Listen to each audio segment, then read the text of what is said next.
Kenalin, aku Marceli Tiara Putri, MPM 2042302213, kelas 4G mata kuliah telaah kurikulum, dosen pengampu Pak Tio Gusti Satria Magister Pendidikan.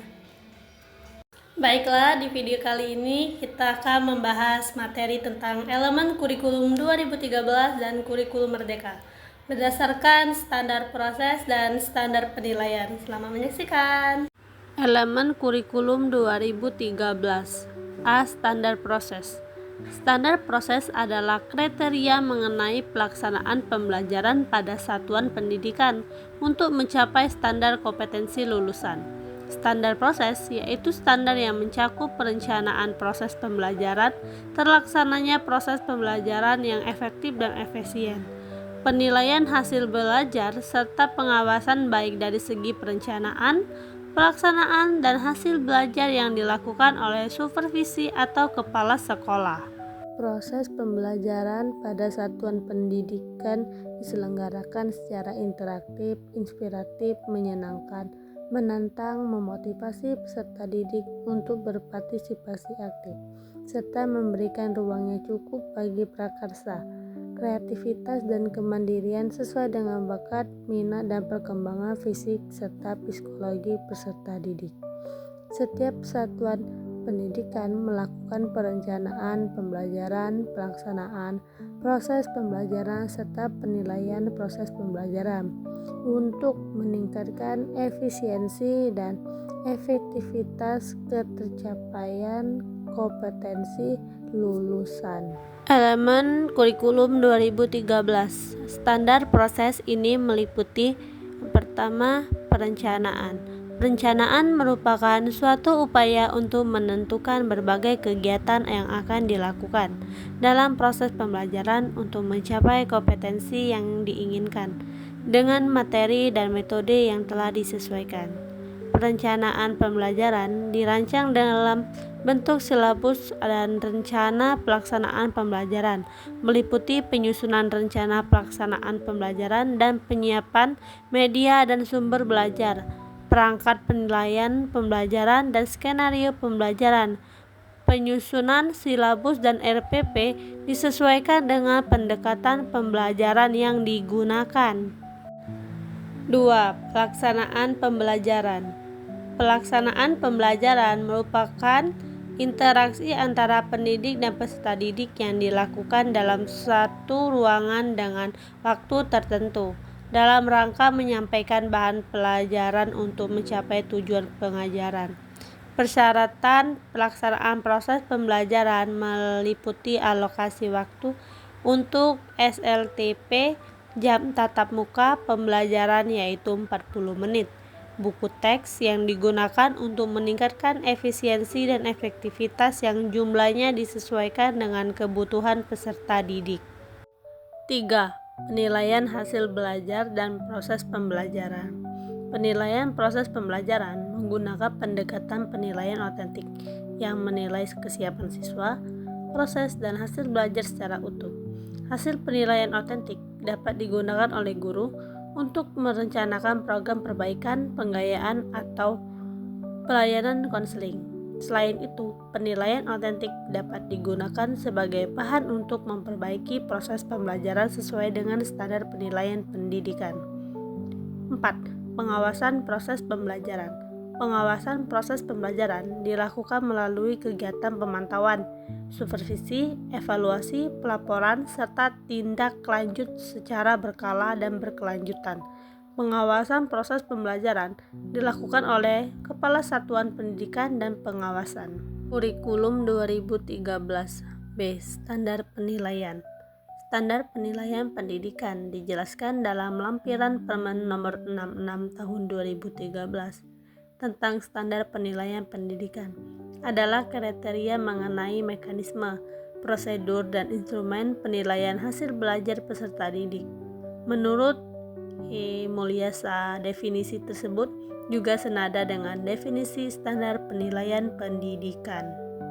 Penilaian pendidikan sebagai proses pengumpulan dan pengolahan informasi untuk mengukur pencapaian hasil belajar peserta didik mencakup 1. Penilaian autentik merupakan penilaian yang dilakukan secara komprehensif untuk menilai mulai dari masukan atau input, proses dan keluaran atau output pembelajaran.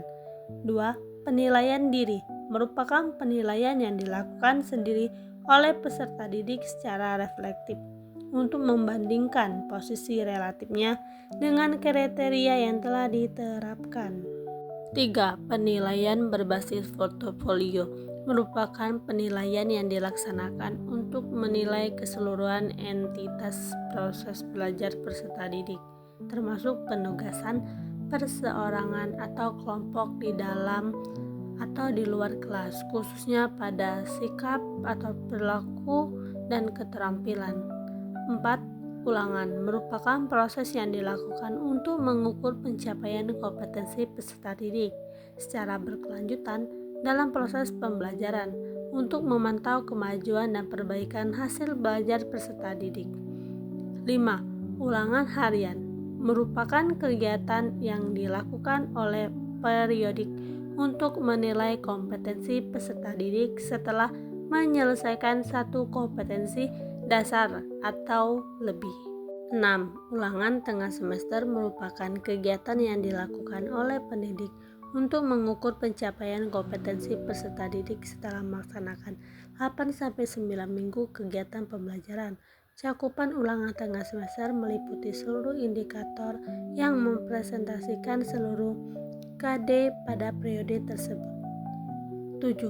Ulangan akhir semester merupakan kegiatan yang dilakukan oleh pendidik untuk mengukur pencapaian kompetensi peserta didik di akhir semester.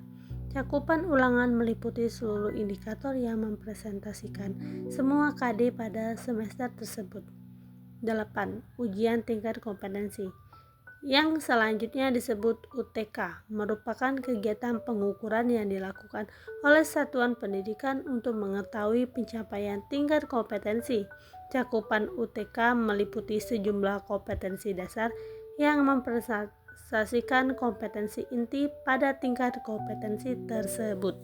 9. Ujian mutu tingkat kompetensi yang selanjutnya disebut UMTK merupakan kegiatan pengukuran yang dilakukan oleh pemerintah untuk mengetahui pencapaian tingkat kompetensi. 10.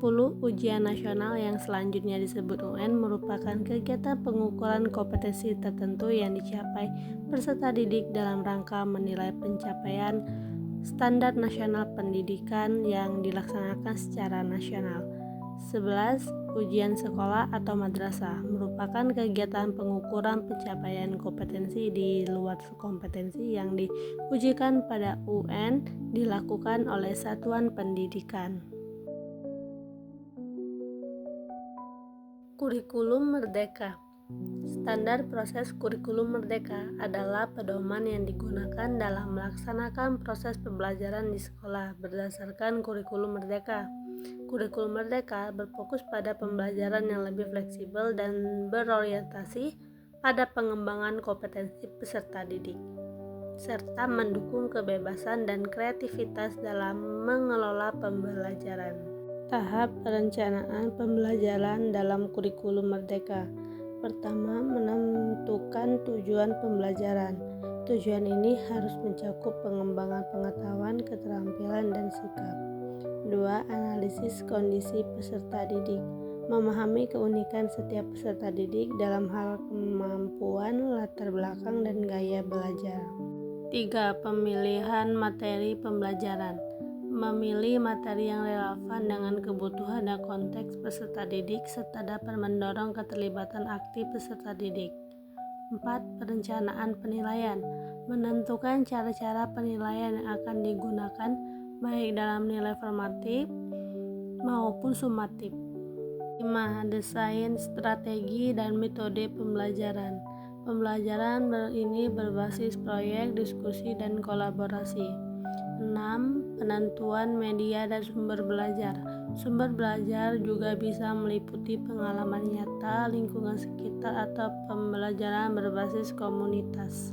Kurikulum Merdeka. Standar penilaian kurikulum merdeka diatur dalam Permendikbud Ristek nomor 21 tahun 2022. Permendikbudristek ini berlaku untuk pendidikan anak usia dini, jenjang dasar, dan menengah. Standar penilaian dalam kurikulum Merdeka meliputi: pertama, aspek penilaian; kedua, prinsip penilaian; ketiga, bentuk penilaian; empat, mekanisme penilaian; lima, instrumen penilaian. Ranah penilaian dalam kurikulum Merdeka terdiri dari: pertama, penilaian diagnostik, digunakan untuk merancang pengajaran yang sesuai dengan tingkat pemahaman awal siswa. Yang kedua, penilaian formatif, digunakan untuk menentukan strategi pembelajaran yang sesuai dengan kebutuhan siswa. 3. Penilaian sumatif, digunakan untuk memberikan gambaran keseluruhan tentang pemahaman siswa. Contohnya, ujian tengah semester, nilai akhir, atau ujian standar. Baiklah, itu saja penjelasan singkat tentang elemen-elemen kurikulum 2013 dan kurikulum Merdeka.